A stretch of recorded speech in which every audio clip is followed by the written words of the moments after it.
आज सोना सिर्फ गहना नहीं रहा, ये डर, महंगाई और अनिश्चित भविष्य की सबसे बड़ी पहचान बन चुका है।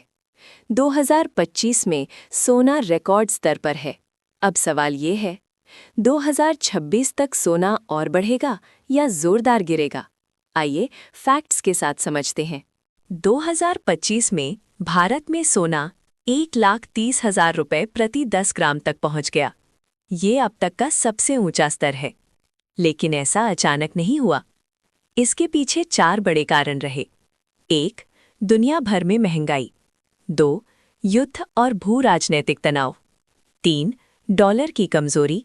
और 4. सेंट्रल बैंकों की भारी खरीद। जब महंगाई बढ़ती है तो नोट की कीमत घटती है और तब लोग सोने को सुरक्षित ढाल मानते हैं। अगर 2026 तक महंगाई दोबारा बढ़ती है तो सोने को सीधा फायदा मिलेगा।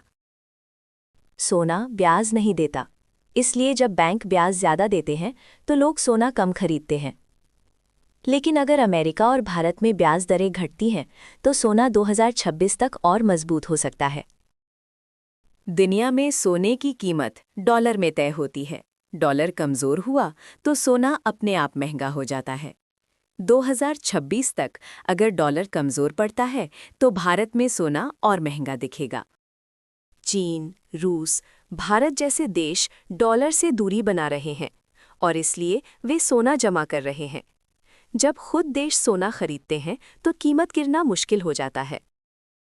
युद्ध हो, तनाव हो या आर्थिक संकट, सोना हमेशा सुरक्षित ठिकाना बनता है।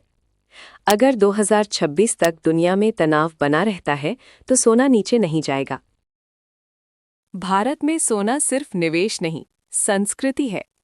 शादी, धनतेरस, अक्षय तृतीया, हर मौके पर सोने की मांग रहती है। हाँ, दाम बढ़ने पर लोग कम वजन खरीदते हैं, लेकिन खरीद बंद नहीं करते।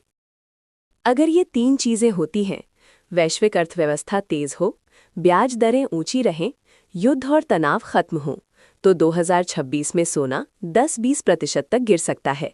लेकिन ये गिरावट भी स्थायी नहीं होगी। 2026 तक सोना अमीर बनने का जरिया नहीं, लेकिन पैसा बचाने का सबसे भरोसेमंद तरीका रहेगा। तेजी भी आएगी, गिरावट भी आएगी, लेकिन सोने की अहमियत बनी रहेगी।